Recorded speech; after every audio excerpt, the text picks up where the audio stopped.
Welcome guys to learn the very initial part of physics which is known as units and dimension.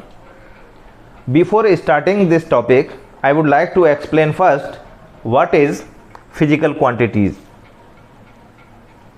Physical quantity means भौतिक राशियाँ. ये भौतिक राशियाँ क्या हैं? किसी भी फिजिकल इवेंट को एक्सप्लेन करने के लिए जो भी फिजिकल क्वांटिटी, जो भी क्वांटिटीज़ यूज़ की जाती हैं, उन क्वांटिटीज़ को हम फिजिकल क्वांटिटीज़ कहते हैं. The quantity which are use to explain any physical event are known as physical quantities. Physical quantities दो ग्रुप में एक्सप्लेन की जाती हैं. First group is fundamental quantities and second group is drived quantities. ये fundamental quantities क्या होती हैं? हिंदी में इन्हें मूल राशियाँ कहते हैं. और दूसरी हैं ड्राइव्ड क्वांटिटीज़, इन्हें व्युत्पन्न राशियाँ कहते हैं. फंडामेंटल क्वांटिटीज़ ऐसी क्वांटिटीज़ को कहा जाता है जो कभी भी किसी अन्य क्वांटिटी पर डिपेंड नहीं करती हैं. और derived quantities are those quantities which depends on fundamental quantities. किसी भी फिजिकल इवेंट को एक्सप्लेन करने के लिए हमें अगर ड्राइव्ड क्वांटिटी एक्सप्लेन करनी है तो वो ड्राइव्ड क्वांटिटी हमेशा फिजिकल क्वांटिटी का जो फर्स्ट पार्ट है, जिसे फंडामेंटल क्वांटिटी कहते हैं, इसकी टर्म में एक्सप्लेन किया जाता है. जैसे सपोज करो, बहुत छोटा सा एग्जाम्पल है जिसका नाम है स्पीड. स्पीड की अगर हम बात करें तो स्पीड लिखी जाती है, जिसे इसे हिंदी में चाल कहते हैं. ये लिखी जाती है दूरी बटे समय से. इंग्लिश में अगर हम बात करें तो डिस्टेंस अपॉन टाइम. ये डिस्टेंस अपॉन टाइम में जो टर्म डिस्टेंस है, ये एक टाइप की लेंथ है. ये एक फंडामेंटल क्वांटिटी है. और टाइम ये अपने आप में एक फंडामेंटल क्वांटिटी है. Means only 7 physical quantities are assumed to be fundamental quantities.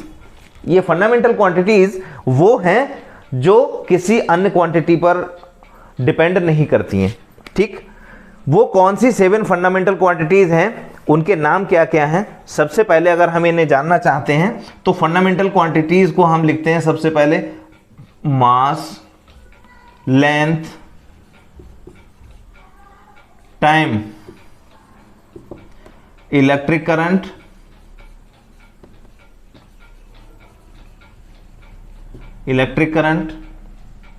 Temperature, luminous intensity,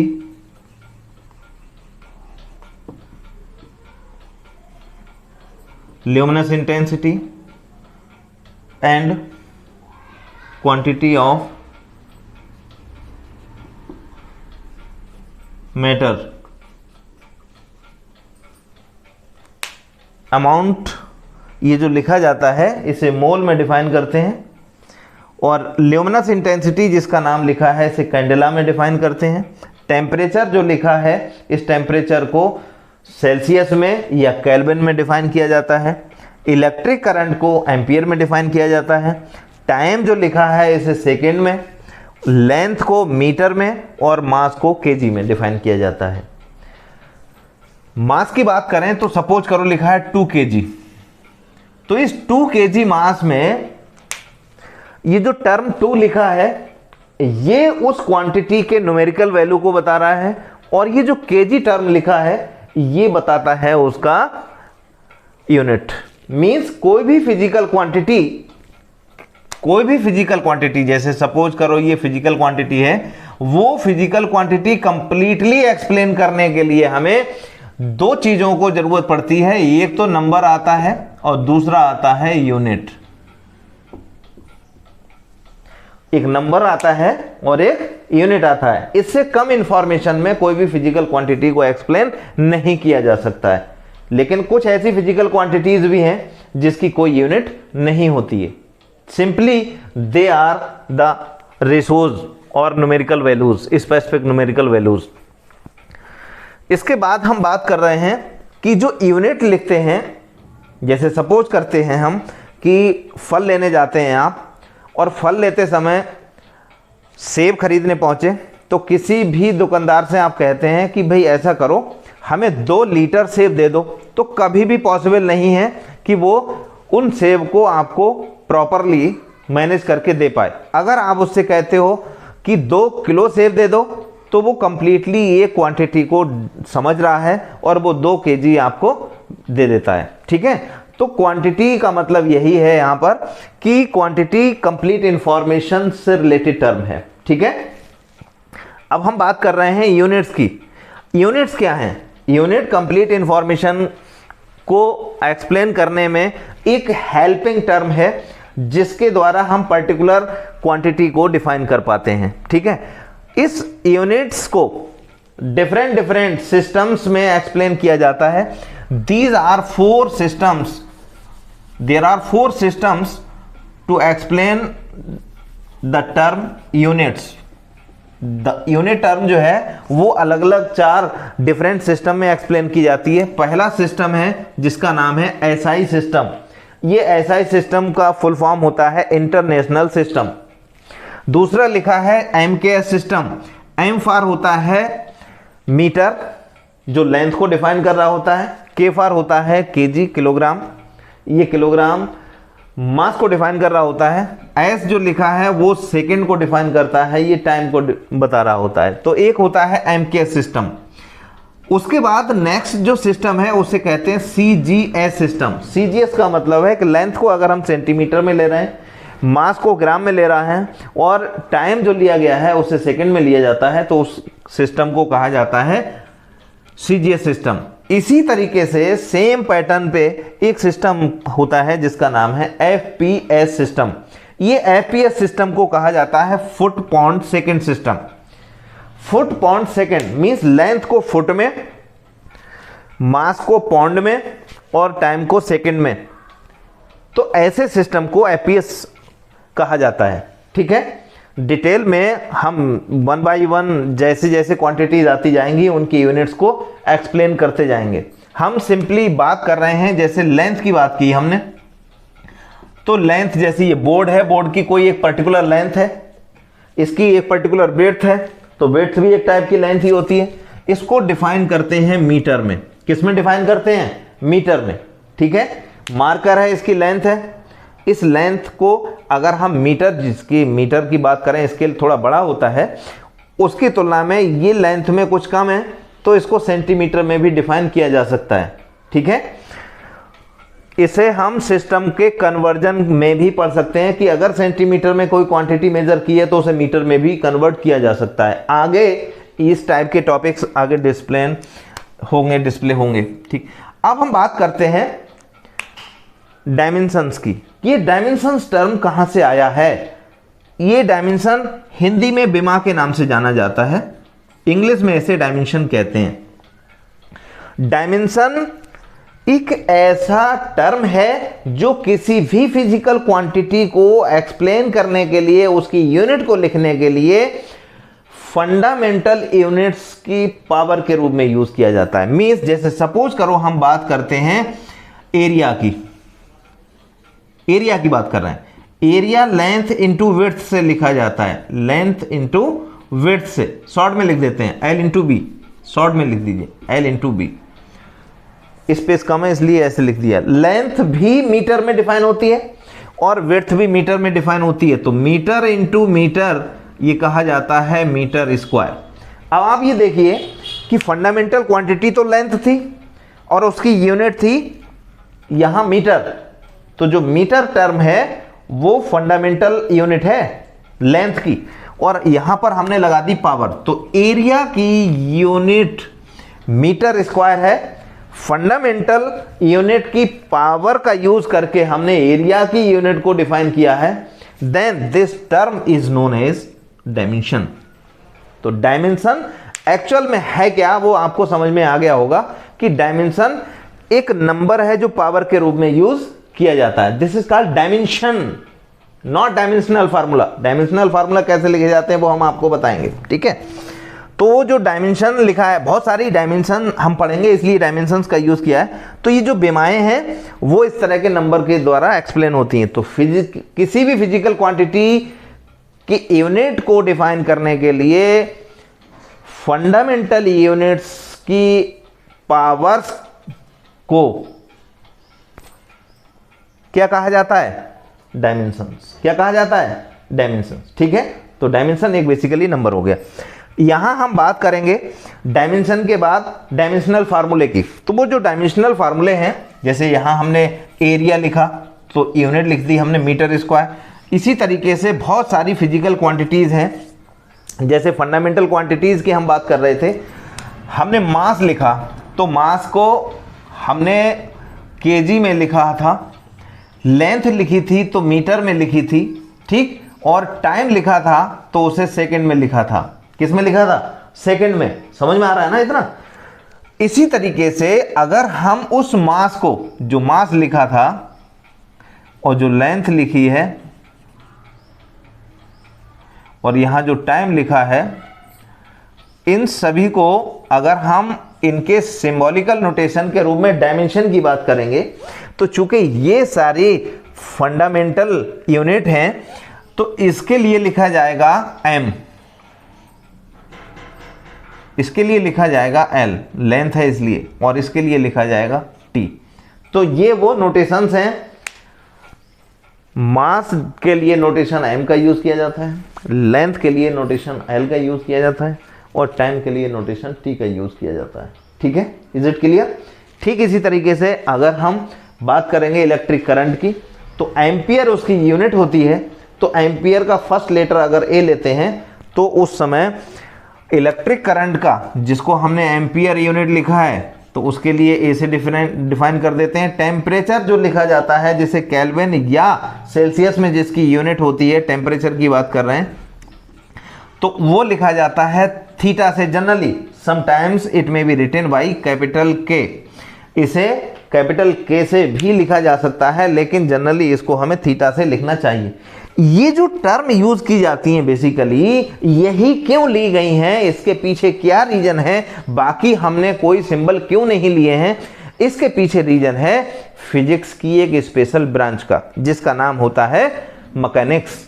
तो ये मैकेनिकल फिजिकल क्वांटिटी की फॉर्म में ही हमको फिजिकल क्वांटिटीज की यूनिट्स और डायमेंशंस को यहां पर लिख के समझना है। ठीक है, तो ये मैकेनिकल टर्म से आई हैं निकलकर। तो आगे हम अगर बात करते हैं तो बहुत सारी फिजिकल क्वांटिटीज ऐसी हैं जिनकी हमें डायमेंशन और यूनिट चाहिए। फिजिकल क्वांटिटी डिफरेंट ब्रांचेस में अलग अलग सेपरेटली हमने ग्रुप्ड कर दी रही हैं। तो ये डायमेंशनल फार्मूले लिखने के लिए एक ऐसा पार्ट जो मैकेनिक्स का है वो अलग लिख दिया है, हीट का पार्ट अलग करेंगे, वेव और लाइट या साउंड है उसका अलग लिखेंगे, इलेक्ट्रिसिटी और मैग्नेटिज्म में यूज होने वाली फिजिकल क्वांटिटीज की यूनिट और डायमेंशन अलग अलग समझाएंगे। तो यहां पर है क्या, ब्रांच वाइज या सेक्शन वाइज हम यूनिट और डायमेंशन लिखना आपको सिखा रहे हैं। ठीक है, तो सबसे पहले फिजिक्स की हम वो ब्रांच ले रहे हैं जिसका नाम है मैकेनिक्स। तो मैकेनिक्स में यूज होने वाली जो भी फिजिकल क्वांटिटीज हैं उनकी हम यूनिट्स और डायमेंशंस की बात करेंगे।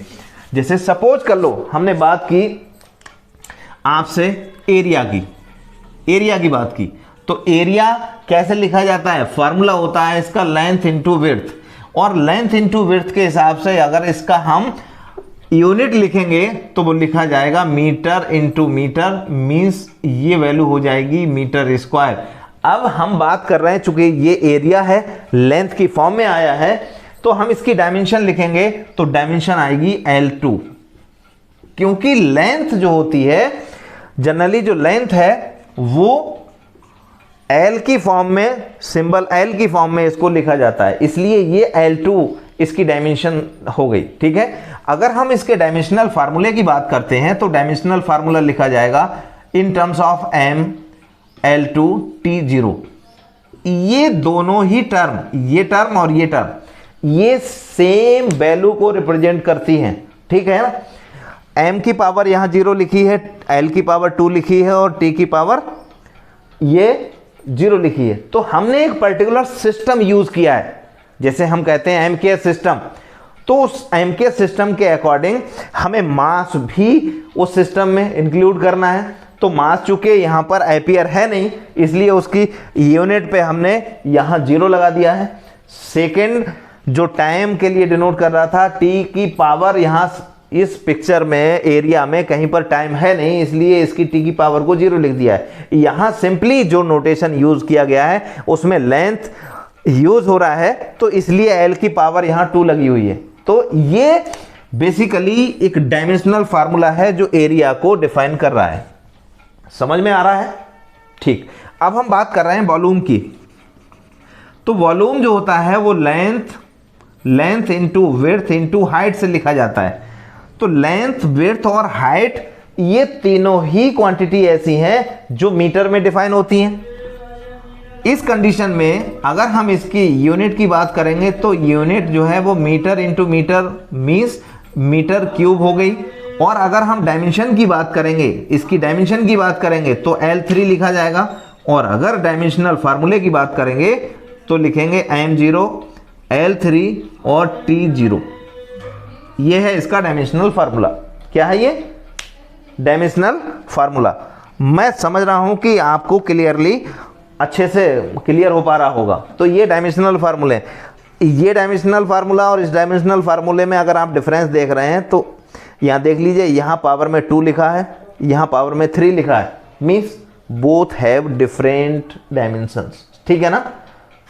एरिया में और वॉल्यूम में तीनों में डायमेंशन का फर्क होता है। ठीक उसी तरीके से जैसे कोई एक व्यक्ति है, जैसे हम ही हैं, ठीक, हमने इस मार्कर को पकड़ रखा है, तो ये मार्कर जिसको हम पकड़ पा रहे हैं ये वॉल्यूम ऑक्यूपाई कर रहा है। ठीक, यहां इस पे बोर्ड पर ये लिखा है, इस लिखे हुए को हम पकड़ना चाह रहे हैं ऐसे, तो नहीं पकड़ पा रहे हैं। ठीक, क्योंकि ये इस प्लेन में है। तो एरिया हमेशा 2 डायमेंशनल होता है, 2 डायमेंशनल।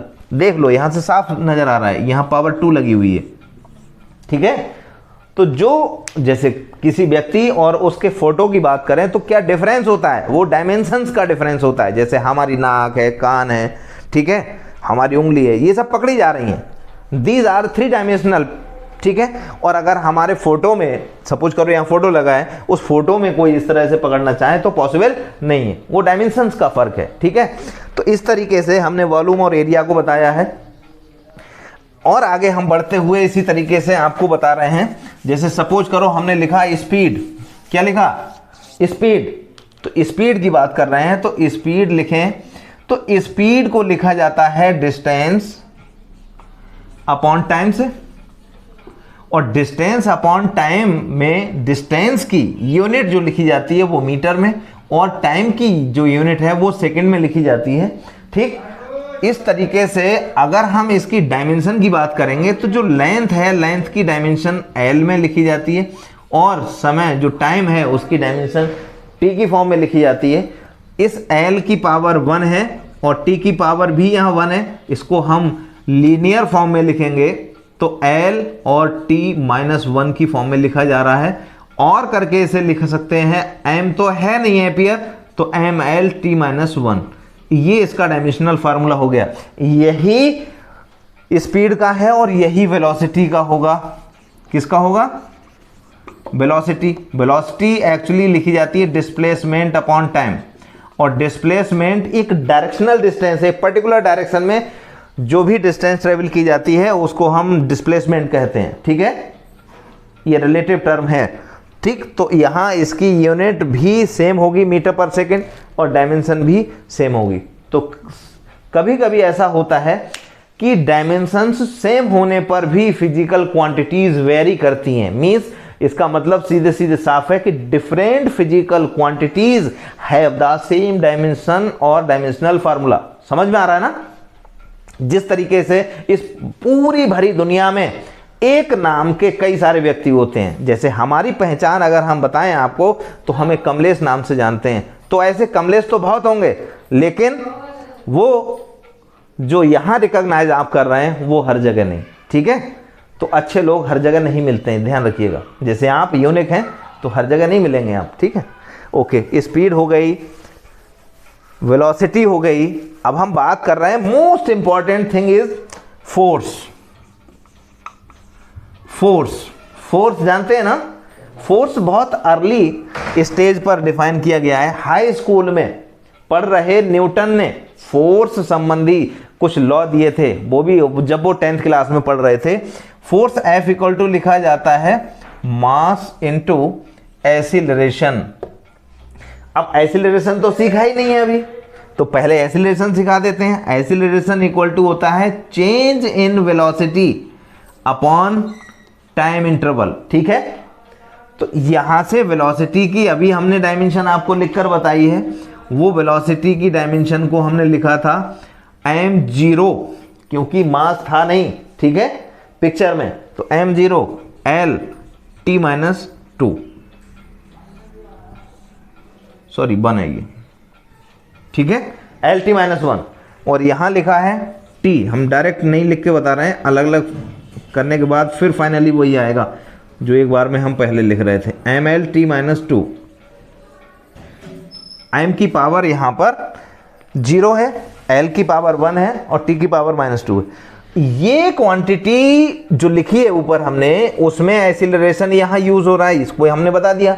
मास की अगर हम बात करें अब हम, तो मास को तो लिखा जाता है m की फॉर्म में, और ये लिखा है m0 L t माइनस 2। इन दोनों को आप सॉल्व करेंगे तो कहते हैं ना, मल्टीप्लाई करते समय जो पावर होती हैं वो ऐड हो जाती हैं। तो m की पावर 1 है, यहाँ 0 है, तो इसको अगर आप सॉल्व करेंगे तो आएगा m L t minus 2। This is the dimensional formula of force. ये जो फोर्स है, फोर्स का डायमेंशनल फार्मूला क्या है, m L t माइनस 2। और बहुत इंपॉर्टेंट बात यह है कि इसकी जो यूनिट लिखी जाती है वो यूनिट लिखते हैं न्यूटन। क्या लिखते हैं, न्यूटन। जो न्यूटन लिखा जाता है, उस न्यूटन में एन पर फोकस करना है। सिंपली यहां आपको एन पर फोकस करना है, तो एन को हमने स्मॉल लिखा है। यही कैपिटल एन लिखते हैं तो सिंबल के रूप में केवल स्मॉल लेटर ना लिख के कैपिटल एन लिखते हैं।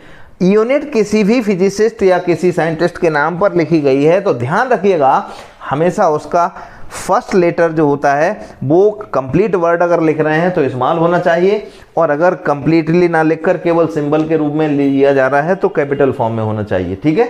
तो ये इसकी यूनिट होती है। अगर हम इस डायमेंशन के बेस पर इसकी यूनिट लिखना चाहते हैं तो एमकेएस यूनिट में इसकी बात करें तो देखिए ये लिखा है मास, तो मास की यूनिट लिखी जाती है केजी। क्या लिखा जाता है, केजी। और लेंथ की यूनिट क्या लिखी जाती है, मीटर। और सेकंड की यूनिट क्या लिखी है, सेकंड जो है वो टाइम की यूनिट होती है, तो यहाँ सेकंड लिखा हमने -2 कर दिया, ठीक है। तो kilogram metre per second square हो गया। दूसरे तरीका से भी लिखा जा सकता है KG into metre into second की पावर अपॉन में लिखा तो ऐसे लिख दिया, वरना इंटू में लिखेंगे तो ऐसे लिखेंगे, पावर ये 2 वाली माइनस की जो थी वो यहाँ आ गई, ये आ गए पर सेकंड स्क्वायर, ठीक। Kilogram metre per second square. This is the SI unit और MKS unit of, SI unit is newton but MKS unit is KG metre per second square, ठीक है। तो इसी तरीके से बहुत सारी फिजिकल क्वांटिटीज हैं जिनकी हम डायमेंशन लिख लेते हैं। चलिए फोकस करते हैं हम, ऐसी कुछ यहाँ लिस्टेड कुछ क्वांटिटीज हैं जिनकी फिजिकल यूनिट्स अगर हमें जानना है या फिर इनकी डायमेंशन जाननी है तो कैसे जानेंगे। जैसे लिखा है स्ट्रेस, प्रेशर, यंग्स मॉडुलस, यहां लिखा है bulk modulus, modulus of rigidity और एनर्जी डेंसिटी। आगे क्वेश्चन मार्क लगा दिया है। ये सारे नाम लिख रखे हैं, क्या इनकी यूनिट और डायमेंशन सेम है। देखिए ध्यान रखिएगा, हमने कहा था कि जो फिजिकल क्वांटिटीज हैं, ठीक, तो जरूरी नहीं है कि एक यूनिट और एक डायमेंशन केवल एक ही फिजिकल क्वांटिटी की हो। एक से ज्यादा फिजिकल क्वांटिटी ऐसी हो सकती है जिनकी यूनिट और डायमेंशन सेम हो सकती है। तो हम सबसे पहले बात कर रहे हैं स्ट्रेस की। स्ट्रेस जो होता है, स्ट्रेस जो लिखा जाता है एक्चुअली वो लिखा जाता है ये फोर्स, और वो फोर्स कौन सा फोर्स होता है, ये स्पेशल नाम का फोर्स है, ये भी ध्यान रखें, केवल सिंपली नॉर्मल फोर्स नहीं है ये, ठीक है, ये रेस्टोरिंग फोर्स होता है एक तरीके का। क्या होता है? जो रेस्टोरिंग फोर्स है एक तरीके का वो फोर्स है रेस्टोरिंग फोर्स, लेकिन शॉर्ट टर्म में यहां लिखकर बता रहे हैं हम। इस फोर्स की अगर हम डायमेंशन की बात करें तो डायमेंशन इसकी लिखी जाएगी, अभी अभी लिखकर बताई है, mlt-2। और एरिया की बात करें हम तो एरिया भी लिखकर बताया है अभी, L2। अब देख लीजिए, L की पावर नीचे यहां लिखा है 2 और ऊपर लिखा है L की पावर 1, नीचे से इसको ऊपर ले जाएंगे तो ये आ जाएगा ml1-2 t⁻²। तो इस कंडीशन में ये 1 माइनस का 2 के साथ लिखा है, तो इसको सॉल्व करेंगे तो ये आ जाएगा ml-1 t-2। ये वो डायमेंशनल फार्मूला है जो हमने स्ट्रेस के लिए लिखा है। ठीक, अब हम बात कर रहे हैं प्रेशर की। तो प्रेशर जनरली जो डिफाइन होता है वो होता है परपेंडिकुलर या नॉर्मल फोर्स। ये नॉर्मल फोर्स डिफाइन करता है डिवाइडेड बाय एरिया। ठीक है, तो फोर्स क्वांटिटी तो फोर्स ही है, तो फोर्स की डायमेंशन और एरिया की डायमेंशन सेम होने की वजह से इसकी प्रेशर की भी डायमेंशन जो फार्मूला है वो सेम होगा। ठीक है, अब हम बात करते हैं, यहां देखते हैं यंग्स मॉडुलस Y की। तो यंग्स मॉडुलस जो डिफाइन हो रहा है, ध्यान रखिएगा, एक टर्म होती है जिसे कहते हैं स्ट्रेन। क्या कहते हैं? स्ट्रेन। स्ट्रेन कई तरीके से डिफाइन हो रही होती है, लेकिन यहां पर रिलेटिव चेंज होता है बेसिकली ये। तो रिलेटिव चेंज को हम स्ट्रेन कहा करते हैं delta L upon L। Length की फॉर्म में अगर डिफाइन करें तो डेल्टा L अपॉन L आता है। क्लियर? इसके बाद अगर हम बात करें इसकी डायमेंशन की, तो डायमेंशन लिखी जाएगी L upon L means L0। Means कोई भी डायमेंशन इसकी नहीं होती है, ये है डायमेंशन लेस। कैसी है ये? Dimension less. और बहुत इंपॉर्टेंट पार्ट हम आपको आज बताए देते हैं यहां इस वीडियो में, जैसे पावर ऑफ लेंस। क्या बताया हमने? Power of lens. ठीक है, सपोज करो कि P लिखा हमने, तो ये P डिफाइन होता है डायोप्टर में। किसमें डिफाइन होता है? डायोप्टर में। और इसका फार्मूला लिखा जाता है 1/f। P = 1/f। समझ गया ना?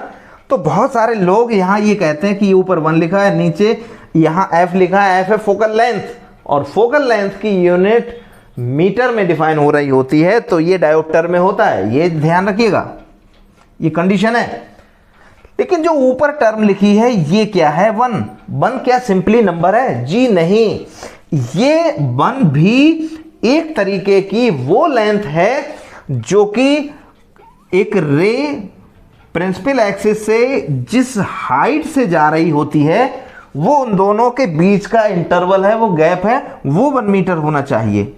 ये भी एक डिस्टेंस है, 1 मीटर है। ठीक है, तब वो लेंस है आगे रखा हुआ, तो लेंस से इसकी फोकल, अगर ये फोकल पॉइंट है उस कंडीशन में बात कर रहे हैं, तो ये फोकल लेंथ होती है। इसे भी मीटर में अगर हम डिफाइन कर रहे हैं, तो ये मीटर में है, ये भी मीटर में है, तो ऊपर भी मीटर आएगा, तो ये भी L0 से लिखा जाता है। बहुत सारे लोग क्या करते हैं कि इसके डायोप्टर वाला फार्मूला जैसे 1/f लगाते हैं तो वो L-1 लिख देते हैं, बट वो रॉन्ग होता है। तो हमने बताया आपको स्ट्रेन और पावर ऑफ लेंस दोनों ही ये डायमेंशन लेस क्वांटिटी है। क्लियर हो गया ना? अब हम बात कर रहे थे इलास्टिक कांस्टेंट की। इलास्टिक कांस्टेंट जो टर्म है, उसी में इलास्टिक कांस्टेंट 3 डिफरेंट टाइप के होते हैं। तो उसमें से सबसे पहला लिख रहे हैं Young's modulus. This is called Young's modulus. क्या है ये? Young's modulus. तो यंग्स मॉडुलस लिखा जाता है स्ट्रेस अपॉन स्ट्रेन की फॉर्म में लिखते हैं। ध्यान रखिएगा, स्ट्रेस और स्ट्रेन। स्ट्रेन क्या लिखा है? किसी भी टाइम पर, किसी भी समय धोखे से भी इस ट्रेन को ऊपर मत आने देना। और जैसे ही इस ट्रेन को किसी ने अपने ऊपर लाया, समझ लो कुछ बचता है। ट्रेन के ऊपर कोई रहे अच्छी बात है, लेकिन ट्रेन ऊपर आ जाए तो कुछ बचता है। तो ध्यान रखिएगा इसी कोटेशन के बेस पर कि इस ट्रेन को कभी ऊपर नहीं रखना है। क्या रखना है ऊपर? केवल स्ट्रेस। तो फार्मूला कैसे बनेगा, स्ट्रेस अपॉन स्ट्रेन। ये यंग्स मॉडुलस नहीं बल्कि ये इलास्टिक कांस्टेंट की बात कर रहे हैं, उसमें से एक होगा। इलास्टिक कांस्टेंट 3 डिफरेंट टाइप के होते हैं, वो एक वाई और एक के और एक ईटा, समझ गया ना। तो वाई के लिए बात करेंगे तो यहाँ पर टर्म स्ट्रेस से पहले आ जाएगी longitudinal stress upon longitudinal strain, ठीक है, बट है तो स्ट्रेस अपॉन स्ट्रेन ही। तो उस कंडीशन में स्ट्रेस की डायमेंशन की बात अगर हम करते हैं तो यहां लिखा है देखो साफ साफ m(l-1 t-2) और स्ट्रेन की कोई, भाई स्ट्रेन को कोई मान नहीं पाता, तो L0 तो सेम रही वही m(l-1 t-2). आपने स्ट्रेस को भी जान लिया, प्रेशर को भी जान लिया, वाई को भी जान लिया। सिमिलरली के और ईटा ये भी इलास्टिक कांस्टेंट के टाइप में आ रहा है, ठीक है। दूसरा वाला डिफाइन करेंगे तो ये होता है बल्क मॉडुलस, ठीक है। तीसरा होता है मॉडुलस ऑफ रिजिडिटी, वो भी सब सेम है। एक आता है एनर्जी डेंसिटी। एनर्जी डेंसिटी का मतलब होता है एनर्जी पर यूनिट वॉल्यूम, ये है एनर्जी डेंसिटी। एनर्जी डेंसिटी तो ये कैसे लिखा जाएगा, एनर्जी का मतलब है यहां पर एक टाइप का जो वर्क डन होता है, उस वर्क डन को अगर हम डिफाइन करते हैं तो फोर्स और डिस्प्लेसमेंट का प्रोडक्ट होता है। तो फोर्स का हमने लिखकर आपको अभी बताया था m(l-t-2) और इसके साथ मल्टीप्लाई अगर आप l कर देंगे तो बनेगा आपका m(l-2t-2). तो ये फोर्स के साथ लेंथ को मल्टीप्लाई करके डिस्प्लेसमेंट को मल्टीप्लाई करके लिखा गया है। तो एनर्जी भी एक टाइप का वर्क है, ठीक है। तो वो यहां आता है m(l-2t-2) डिवाइडेड बाई वॉल्यूम का मतलब हो गया L3। अगर आप इसे सॉल्व करते हैं तो ऊपर पावर 2 है, नीचे 3 है L में, तो L की पावर में आ जाएगा -1, तो m(l-1 t-2). आप देख लीजिए ये भी सेम वही है और ये भी सेम। तो ऊपर जो लिखी गई लाइन में बहुत लाइन से ये जितनी भी क्वांटिटीज हैं उन सभी की जो डायमेंशनल फार्मूले की बात करें तो वो लिखा जाएगा m(l-1 t-2). तो यहां हमने कुछ मैकेनिक्स ब्रांच की, कौन सी ब्रांच की, मैकेनिक्स की,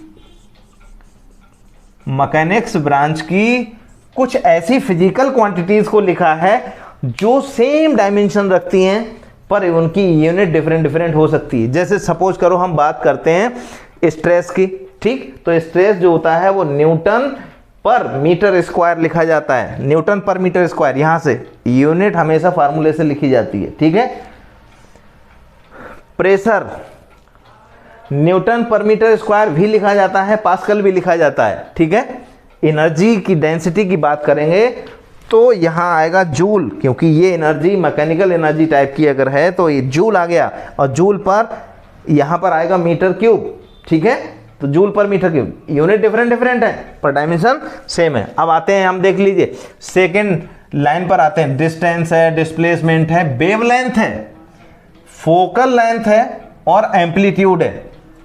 इन सभी के केस में सिंपली एक ही डायमेंशन इसमें होगी, जो यहां लिखा भी है हमने डायमेंशन को, आप फिर भी समझ लीजिए, सिंपली एल भी लिख सकते हैं। आप डायमेंशन की बात करेंगे तो इन सभी के लिए सिंपल एल भी लिख सकते हैं, अदरवाइज एम पावर में 0, एल की पावर 1 और टी टू दी पावर 0, ठीक है। एम 0 एल टी 0 ऐसे पढ़ते हैं इसको। अब आता है टाइम की बात कर रहे हैं, तो टाइम और टाइम कांस्टेंट ये दोनों ही टी की फॉर्म में लिखे जाने होते हैं। टाइम कांस्टेंट डिफरेंट सर्किट्स में अलग अलग तरीके से लिखे जाते हैं, जैसे L/R है, CR है और √LC है। इन सभी की डायमेंशन की अगर हम बात करें तो टी होगी। डायमेंशन क्या होगी इनकी सबकी, टी। यहां लिखा भी है M0 L0 NT, ठीक है। अब हम बात कर रहे हैं फ्रीक्वेंसी की, तो फ्रीक्वेंसी जो टर्म है वो 1/टाइम होता है, तो इसका इनवर्स कर देंगे T-1, क्या आ जाएगा T-1, वही लिखा हुआ है यहां पर T-1, ठीक है। ध्यान रखिए फ्रीक्वेंसी हो गया, एंगुलर स्पीड हो गई। एंगुलर स्पीड का मतलब होता है जैसे एंगल अपॉन टाइम लिखे हम, ठीक है। एंगुलर डिस्प्लेसमेंट है और उसके अपॉन में हमने टाइम लिखा, ठीक। तो एंगल अपॉन टाइम, और एंगल की कोई भी डायमेंशन नहीं होती, क्योंकि एंगल और solid angle, these two quantities are supplementary quantities, ठीक है। जैसे 7 फंडामेंटल क्वांटिटीज होती हैं, उनके साथ में तो सप्लीमेंट्री क्वांटिटीज भी हैं, पर उनकी कोई डायमेंशन नहीं होती है, ठीक है। सप्लीमेंट्री का कोई डायमेंशन नहीं है। तो इन सब की डायमेंशन की अगर हम बात करें तो t-1 आता है। अब हम बात कर रहे थे जैसे स्पीड की बात करी, वेलोसिटी अभी सॉल्व करके बताया है। Most important term is speed of light की बात करते हैं, इलेक्ट्रोमैग्नेटिक वेव की बात करते हैं तो c = 1/√√μ0 × ε0 लिखा है। ये सबसे इंपॉर्टेंट रिलेशन है पूरे यूनिवर्स की फिजिक्स में। सबसे यूनिक फार्मूला अगर कोई है तो वो यही है, ठीक है। इसका अपना एक फिजिकल इंटरप्रिटेशन है जो आगे के वीडियोस में हम आपको समझाएंगे। बहुत ही यूनिक है ये, ठीक है। इससे इंपॉर्टेंट कुछ हो नहीं सकता पूरी फिजिक्स में, बस समझना है खाली, ठीक है। क्योंकि ये बहुत बड़ी फैमिली को डिफाइन कर रहा है। 3 ब्रांचेज फिजिक्स की एक साथ मिल रही हैं, बाकी किसी रिलेशन में ऐसा नहीं होता। स्पीड, वेलोसिटी और ये भी स्पीड ऑफ लाइट ही है। तो इसका जो डायमेंशनल फार्मूला लिखा गया है वो ये है, L-T-1 लिखा जाता है, m0 कर दिया साथ में तो इस तरह से आ गया। स्पीड या वेलोसिटी ये दोनों हमने लिख ली, जान ली। अब हम स्क्वायर करते हैं इसका, वेलोसिटी का स्क्वायर, या फिर लेटेंट हीट की बात करेंगे। लेटेंट हीट चूंकि हीट वाली ब्रांच में आ जाता है, आगे पढ़ेंगे तो समझ में आएगा। वेलोसिटी से तो स्क्वायर करके यहाँ से निकाल सकते हैं, पर these two quantities have same dimensional formula, ठीक है। लीनियर मोमेंटम है और लीनियर इंपल्स है। लीनियर मोमेंटम कैसे लिखा जाता है, सपोज करो हमने P लिखा, P = mv होता है, मास इंटू वेलोसिटी, तो ये m आ गया और यहाँ पर L-T-1 आ गया, ठीक। इसके बेस पर mL-T-1 लिख लिया है यहाँ, वही सेम यहाँ है। फोर्स इंटू टाइम, ठीक है।